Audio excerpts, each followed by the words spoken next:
The Johnson Wax Program with Fibber McGee and Molly.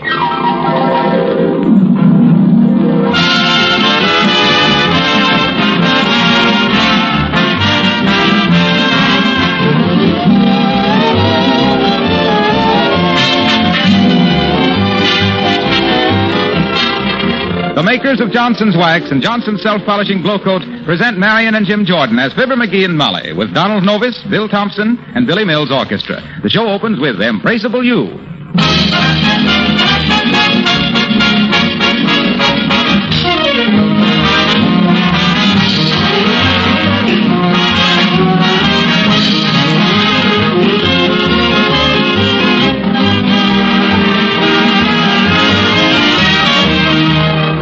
In these days of fall house cleaning and moving, there's a question that probably has occurred to a great many of you. It's this. Is there anything I can do now that will make my housework easier throughout the year and at the same time add greater beauty to my home? Well, there is an answer to that question, and here it is. Take full advantage of the many uses for genuine Johnson's Wax. You may be using Johnson's paste or liquid wax now on your floors. If you are, then you know how much easier it is to keep the floors clean, and how much more beautiful they become with every waxing. You know that floor scrubbing is done away with. The dust and dirt cannot stick to a Johnson wax surface. You should know, then, that you can save more work, make your home more beautiful, by applying that same wax to many other things. Furniture and woodwork, for example, and windowsills, leather articles like luggage and book covers, parchment lampshades and picture frames, even your enameled refrigerator and pantry shelves. Do a little experimenting with Johnson's Wax in your home. You'll quickly realize its labor-saving possibilities.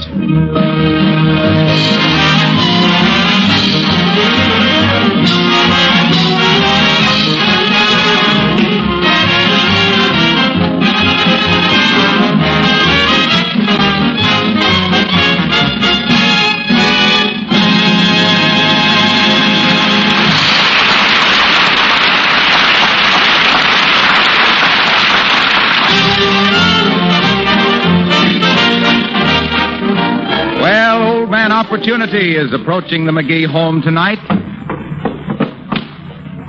Yes, here he is. He checks the house number, 79 Wistful Vista, with a slip of paper in his hand, and... aha! Opportunity knocks. And here in the living room, all unaware that destiny is pointing a well-manicured finger at them, we find Fibber McGee and Molly.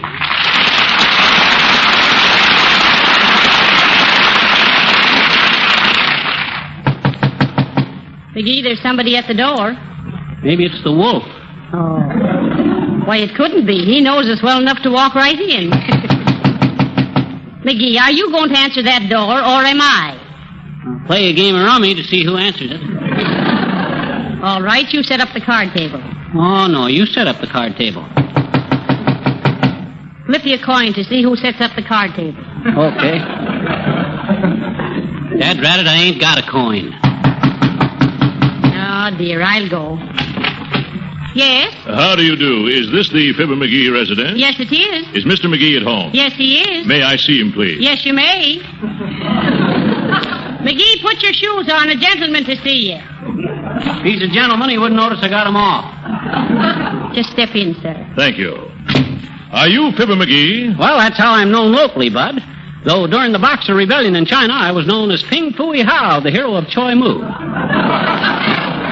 They gave me that name in the campaign of 1902 when I penetrated the interior of Ging Hoi with a cake of ice on my head. Cake of ice on your head? Yeah, I was disguised as a coolie. Well, sir, I said to this... McGee, why don't you see what the gentleman wants? And I don't think he wants any of that. Huh? Oh, excuse me, Bud. But whenever I meet anybody from China, it kind of brings back the good old days. How long since you've been there? Been where? Why, in China. I've never been in China. Didn't you just tell me you were the hero of Choi Mu in the Boxer Rebellion? That was you, dearie. Huh? Oh, yes. Well, what can I do for you, Bud? Mr. McGee, would you be interested in making $500? Why... Oh, heavenly days. He went right through the chair. Yes. Get up off the floor, dearie, and answer the gentleman. Did you say $500, Bud? $500. Well, I must say it's a very interesting proposition. I haven't told you what the proposition is. You mentioned $500, Bud. The rest of it is mere detail. Well, perhaps I'd better introduce myself. I am Throckmorton P. Gildersleeve. Oh, I'm glad to know you, Throcky. Well, what's it all about? Simply this, McGee. Yes? I have what is probably the most complete and valuable collection of autographs in the world. Uh-huh. But I lack one signature to make it just 100% up to date. Yes? The man who gets me that signature, I'll pay $500. Oh, my. For $500, we'll get Ferdinand the Bull to write his name on the head of a pin. Yeah, that's very good, Ferdinand. But a bull can't write. Make it $550 and we'll teach him. How'd you happen to come to me, Bub? Well, I was making inquiry. Yes? I was looking for a man with nerve and ingenuity. I see. A man who's not easily discouraged. A man with persistence and stick-to-itiveness. Well, that's me, Rocky. I got more stick-to-itiveness than chewing gum on a dance floor. Why, even as a kid, I was noted for my persistency, Bud. No matter how ugly things looked, I was always in there plugging. Yes? Plug Ugly McGee, I was known as in them days. Plug Ugly McGee, the ping-pong papa of persistency with a passionate pride for prying, probing, peeking, and poking into perfection problems, poo-pooing personal perils when periodically penetrating the private practices of public personalities planning on plucking the public purse, and perennially popular as the personification of perseverance from the pound and pulse of the proud Pacific to the... Well, was I terrific?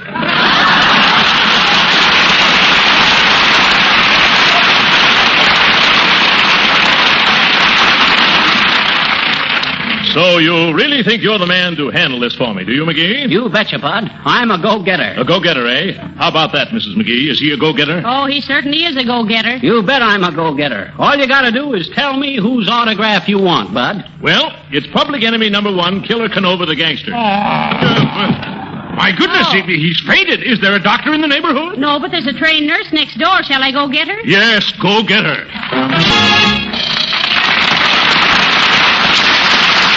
That was swell, Billy Mills. What's that smell, McGee? This is the gas house district, Molly. Killer Canova lives around here someplace. Say, tell me, dearie, why were you so upset about getting Killer Canova's autograph? Well, he's the toughest guy in the country, Molly. He's killed 82 people. Oh, my. Yeah. Well, then why don't they arrest him? They did, 3 times. Twice for double parking and once for spitting on the sidewalk. Well, they'll catch up with him sooner or later. You betcha. All he has to do is kill 14 more people, and they'll put him in jail for evading his income tax. Boy, this sure is a tough-looking neighborhood. Oh, I don't know, McGee. It seems real quiet to me. Oh, you think it does, eh? Yeah, sure it does. Why, look. Even the policemen walk around 2 by 2. They have so little to do, they get lonesome. Hey! Heavenly day. Hey, what the... what's going on here, Bud? Oh, nothing. Us guys from the Spadula gang uses that old building across the street for bank robbery practice, see? Oh. Yeah, that way we How can... was that, Coach? That was better, Joey. 24 seconds from stick up to getaway. But watch them signals. Uses weak on interference. And we gotta have a substitute for Bumpsy. Any harness bullet intercept him in the first minute of play. Okay, Coach. That all for today? Yeah, turn in your guns and meet me at the pool room for skull practice. Sure, Coach. Okay. My. It looks like you were right, dearie. This isn't what I would call a real peaceful neighborhood. I'll say it ain't. Look at the sign on that blacksmith shop. Oh. Come in and try on a new fall vest. Tailored by Hart Schaffner and Bethlehem Steel.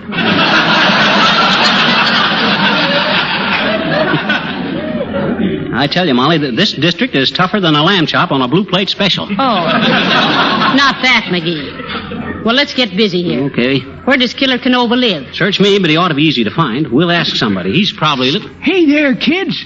Want to buy some stolen perfume? Any hot furs? Oh, hello there, daughter. Hello, Johnny. What you doing down here? Why, hello there, Mr. Oldtimer. Aren't you ashamed of yourself trying to sell us stolen goods? Hey!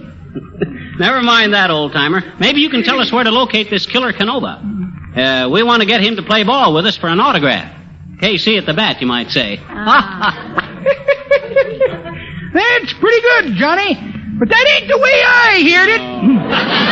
The way I heard it, one feller says to other feller, says, feller named Killer Canova? Oh, no, you don't, Johnny. Count me out. That feller don't give autographs, he gives epitaphs. Excuse me, I gotta see a doctor about my face. It talks too much.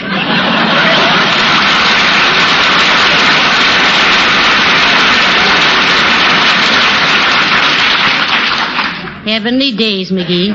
Did you see his face turn white when you mentioned Canova's name? Yeah. Why, he was scared to death. Seems to be a slight nervousness in the neighborhood. Yeah. Yeah. Maybe the police have been down here. Yeah. Kicking the gang around. That hurt. You know, Molly, I think the government needs more yeast in its dough. That $500 looks smaller to me every minute. I have a notion to give up the... Oh, hello there, little girl. Hi, mister. Hey, listen, sis, this is a bad district for little girls like you. You better run on home. I says you better skip along home. I can't, I betcha. I got business down here. I see. What business? Well, it's a moving picture my dolly and I want to see, and this is the only neighborhood we can see it in, I betcha. Oh, I see. What picture is it? The Wizard of Oz. Oh. It's a double future. Feature. It ain't double future, it's double feature. Why? Dad read it because it is, that's why. Future means something that ain't here yet. It is too, I betcha. It started yesterday. Oh, well, let it go. Okay, after we see it. What other picture are you going to see? Well, I says, what's the other picture in the double feature? there isn't any, I betcha. Well, then it can't be a double feature if there's only one picture. Oh, yes, it can. No, it can't. Oh, yes, it can. Oh, no, it can't. Oh, can it?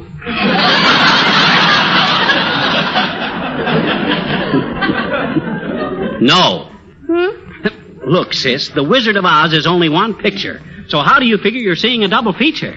Well, gee, I'm taking my dolly, and I bet you don't make any difference whether two people see one picture or one people see two pictures. So long, mister. Hey, Molly. What, dearie? Look, I got an idea. Well, shake your head. Maybe it'll go away. No, listen. Why did old Gildersleeve want Killer Canova's autograph? Because he didn't have it, foolish. Exactly. And if he ain't got it, he don't know what it looks like. What's to prevent us from just... McGee, are you suggesting that we fake a signature and sell it for $500? Why, Molly, that's dishonest. Certainly is. Yeah. On the other hand, it's pretty practical. Why, just think we could take... Oh, look, McGee. Huh? My, here comes a man running down the street in his BVDs. Go on. That's a tracksuit. That's some guy in training. Hey, Bud, come here. Hello, pal. Hello, babe. What are you doing around here? Oh, it's Mr. Wilcox. What are you doing here? Oh, I was born and raised in this neighborhood. Uh-huh. You hear that, Molly? I always says Wilcox came from the wrong side of the tracks. You should talk, dearie. Huh? Your mother told me you'd have learned to walk a year sooner if the ties hadn't been so far apart. So this is your old neighborhood, Mr. Wilcox. Yeah, I like to come back once in a while and mix it up with the old gang. A bunch of my old pals is fighters down here, and I trains with them. Oh, heavenly days. I should think polishing floors and linoleum would give you enough exercise. Nah, there's nothing to that. That's kid stuff. Oh. Why, with Johnson's self-polishing glow coat, there ain't any work at all. You led with your chinoleum that time, Molly. Well, go on, Cuddles. Tear into it. Well, you see, it's this way. With Johnson's glow coat, you just pour a few drops onto linoleum, spread it around with the long-handled applier, and that's all there is to it. And when it dries, it sparkles like a chorus girl's eyes at a $10 table d'hote. Oh. Why, it's so easy, I gets out of condition. I get soft, see? So I comes down here to work out with the boys. Oh. Well, if you're acquainted down here, Mr. Wilcox, maybe you can tell us where Killer Canova lives. Oh, excuse me. I gotta finish my road work before I cools off, and I just had a chill. Goodbye now. Imagine that. Everybody... You get that, Molly? You mention Killer Canova's name around here, and everybody clams up like a bowl of chowder. Well, say, now, listen. Let's sit down on the steps of this house and think this thing out. Okay. Now, the first thing we got to do, Molly, is to... Oh, my. A street singer. Yoo-hoo, Mr. Street Singer. Yeah. Hey, listen, Bud, can you tell us where Killer Canova lives? Yeah, but I ain't talking, see? Oh, all right. If you won't talk, will you sing? Certainly. Nobody can hang nothing on me for that. Looks something like Don Novus, don't he, Molly? Yes, he does. What do you want me to sing, brother? I'd like to hear you sing The Lamp is Low. Okay, shall I sing it plain or with hot wicks? Hot wicks. We'll take it plain, Si. Oh, my. Thank you very much, Mr. Street Singer. That was beautiful. Certainly was, Bud, and I can't get over how much you look like a friend of ours, Donald Novus. Gee, that's funny. You look like some pals of mine, too. Fibber McGee and Molly. It's a small world, ain't it? Yes, it is. Almost too small for comfort. Good night. Good night. Well, come on, dearie. Get up off of those steps. Let's get going. Oh, gee, Molly, let's sit here and rest a while. We ain't bothered. Uh-oh, here comes somebody out of the house. I beg your pardon. You're trespassing, you know. Well, we're very sorry, sir. I shouldn't have mentioned it, madam, except that strangers lurking about make the master extremely nervous. Okay, Bud, we'll go. But speaking of lurking, maybe you can tell us where to lurk for a guy named Killer Canova. This is Mr. Canova's residence, sir. Oh, my gosh. Heavenly days. Are you Mr. Canova? No, madam. I'm Mr. Canova's personal servant. I lay out the clothes he likes in the morning and the people he doesn't like in the evening.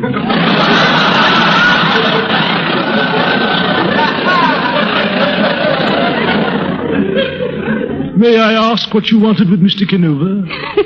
Oh, this is wonderful. Listen, Jeeves, or Jarvis, or whatever your name is, pop in and ask the killer to give us his autograph, will you? Yes, tell him it means a great deal to us. Oh, I'm very sorry, but what you ask is impossible. Mr. Canova never gives his autograph. Oh, come on, Bud. There's $10 in it for you, if you do. I beg your pardon. Are you trying to bribe me? Yes, we are. Shrewd judges of character, if I may say so, madam. Will you make it 25? Okay, Bud, 25. Thank you, sir. I shall do my best. If you continue to dilly-dally about for a few moments in the vicinity, I shall report my progress. May I add, however, that I'm not extremely optimistic. Thank you very much.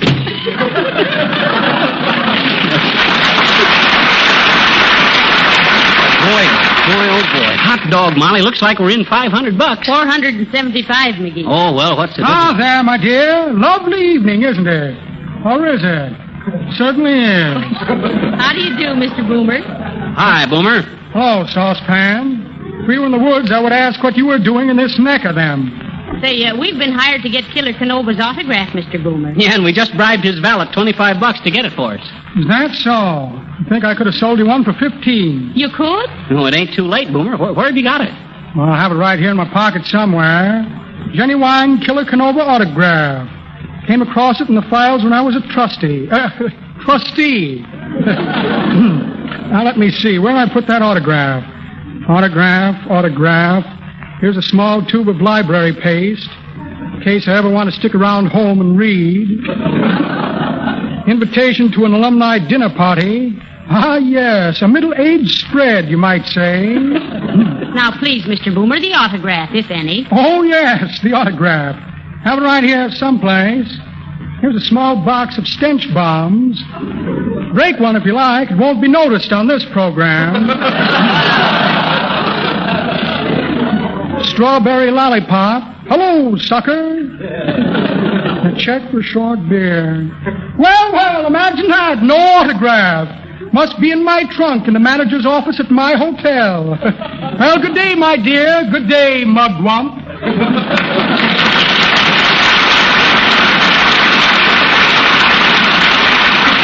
Hey, Molly, I just thought of something. What, again? What if Killer Canova finds out we tried to bribe his valet?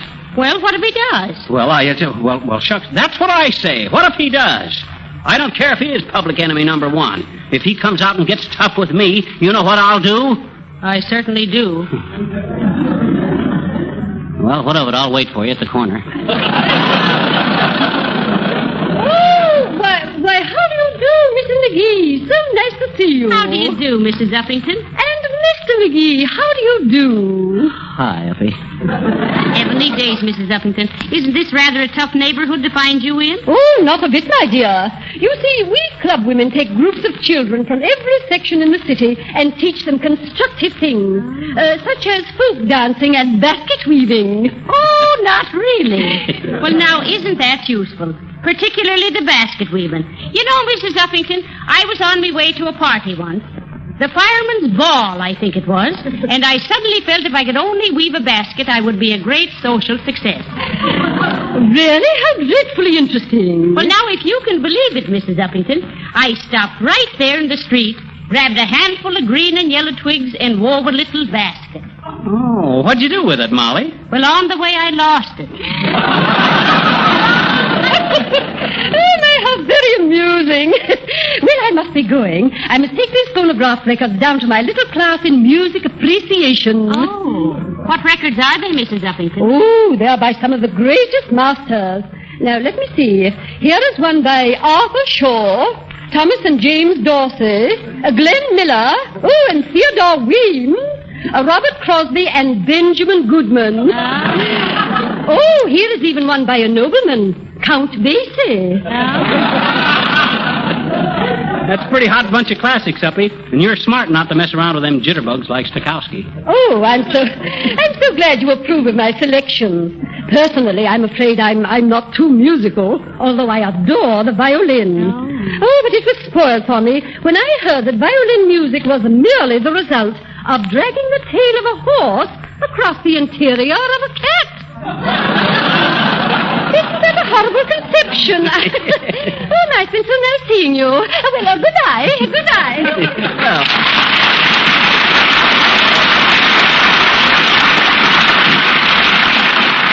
Well, as I always says, Molly, that socially this world is like a hunk of pie. There's an upper crust, a lower crust, and they both make mincemeat of the middle part. You see, you take the upper crust and put it... Hold it, McGee. Okay. Put the philosophy back in the bag. Here comes the man from Canova. Uh-oh. I beg your pardon, madam. Here's a note for Mr. Canova for you. Hot dog. Did you get the autograph, Bud? May I suggest you read the note, sir? Okay. What does he say, McGee? Oh, listen. It says, Killer Canova don't give nobody no autographs. This means you. This is final. Beat it. And don't bother me no more. See? Signed, Killer Canova. Oh, yeah? Why, that dirty little sneak insulting us, huh? He can't do that to us. I'll say he can't. This for him, Bud. Oh, I say, may I ask the object in tearing up the note? Certainly you may ask. That's just to show what we think of him and his threat. But I understood, madam, that you wished his signature. Well, we did. What was the matter with the one you had? Huh? Where? On the note, madam. He signed it, I believe. Oh, heavenly days, so he did. Oh. McGee, you've ruined it. You mean that note was his? That was his signature? Oh, what'd I do that for? Oh, come on, Molly. Don't take it so hard. Don't cry. I'm not crying. I'm shivering. You just tore up a new fur coat. Oh, dear. Oh, Shaw. Oh, quite.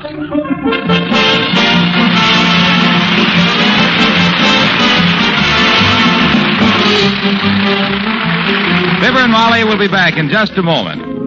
What seven-letter word spells America's fastest-selling #1 floor polish? It's GLO-COAT, Johnson's Glow Coat. The popularity of Glow Coat is increasing every day, and more women discover what a satisfactory product it really is. Glow Coat is as easy to use as any floor polish you can buy. You simply put it on your floor, and in 20 minutes it dries to a beautiful hard polish without any rubbing or buffing. That's why Glow Coat is called self-polishing. But easy to use is only part of the story. It's because Glow Coat gives such complete satisfaction every time that women tell their friends about it. Try self-polishing Glow Coat on your kitchen linoleum and on varnished wood floors, too. It saves you work, makes floors easy to keep clean, and greatly adds to their beauty.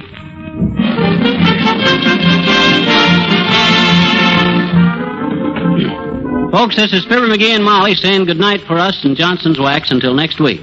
Incidentally, Molly, I'll say so long to you, too, for a week or so. Why, McGee? Where are you going? Oh, I've been called to New York. Oh. I have to be there tomorrow. I'm on a committee of 10 to consider ways and means of combating red activities in America. Well, a committee of 10. Who's the other 9? The New York Yankees.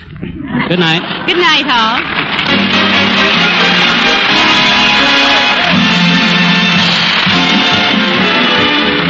This is Harlow Wilcox speaking for the makers of Johnson's Wax and Johnson's Self-Polishing Glow Coat, Racine, Wisconsin, inviting you all to be with us again next Tuesday night at this same time. Good night. This is the National Broadcasting Company.